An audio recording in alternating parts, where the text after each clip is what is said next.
Light on, light off. Light on, light off. Light on, light off. Light on, light off. Man, being a Toa of Twilight is easy.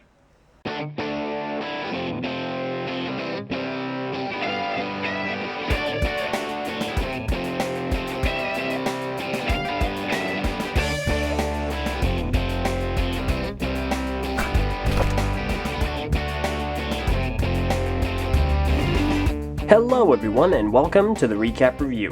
Today we're going to be taking a look at set number 8699, Takanuva.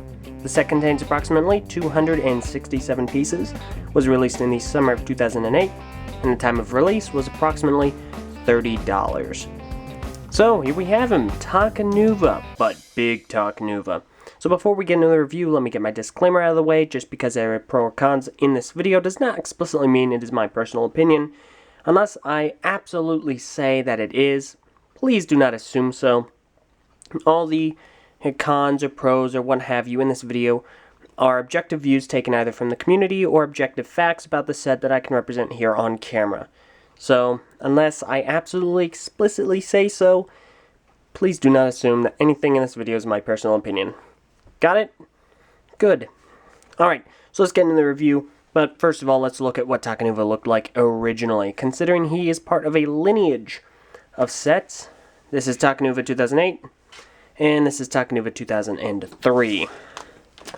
Obviously, there's a bit of a difference.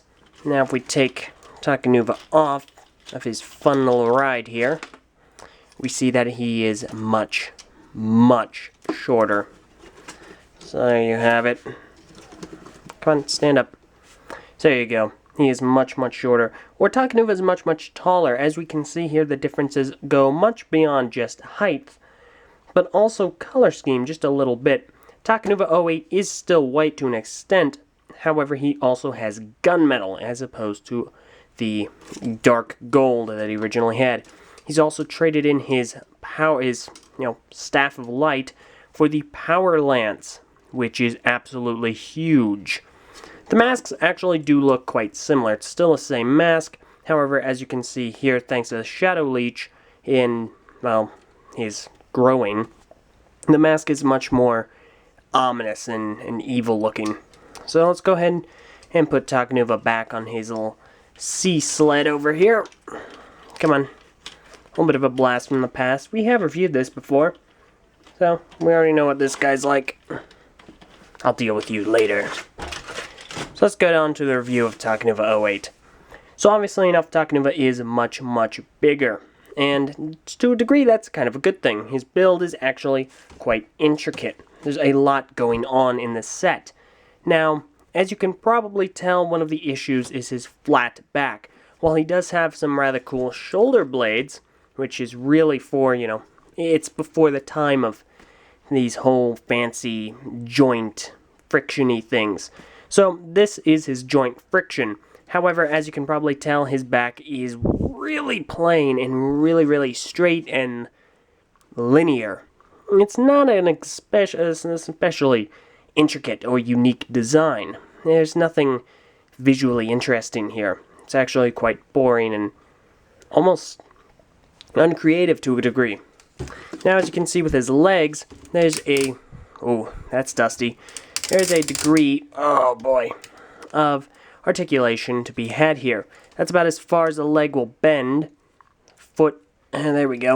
That's about as far as it will go.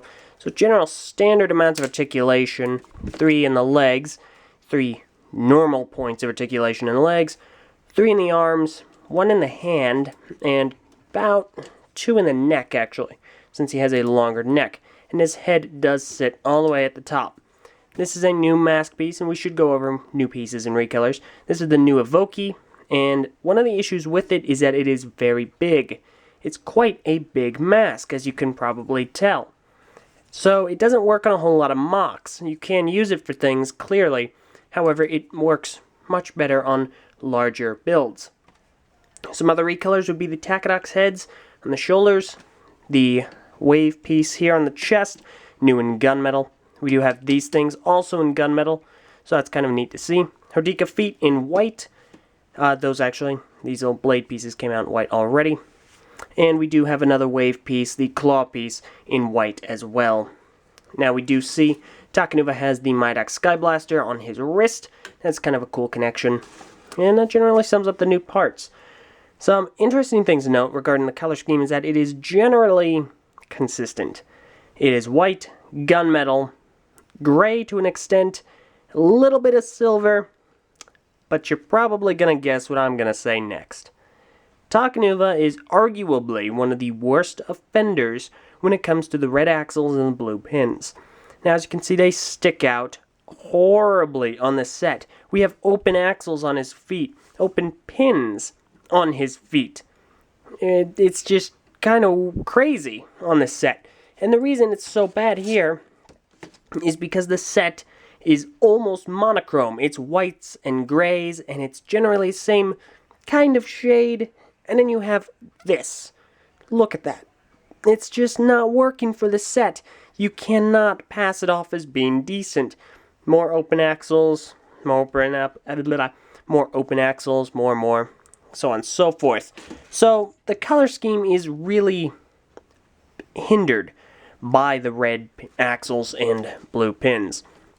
So that aside, we do have his giant new staff, and it is quite huge. These are just 3 of Liwa's blade pieces, so that's quite a testament to his size. The actual build is, somewhat enjoyable. However, a lot of people are going to find it to be kind of gappy. Obviously with the leg supports, and actually in the legs themselves. As you can see here, there's a huge gap right there. And in fact, that's another thing. Takanuva does not have a consistent aesthetic. He doesn't blend well together, pretty much at all. As you can see here, there's a lot of open coverage. There's not a lot of, armor in these pieces here. It's kind of just this, almost as though he's wearing a dress. And you got a lot of gaps in here. Those stick out. Those really do just kind of stick out right there.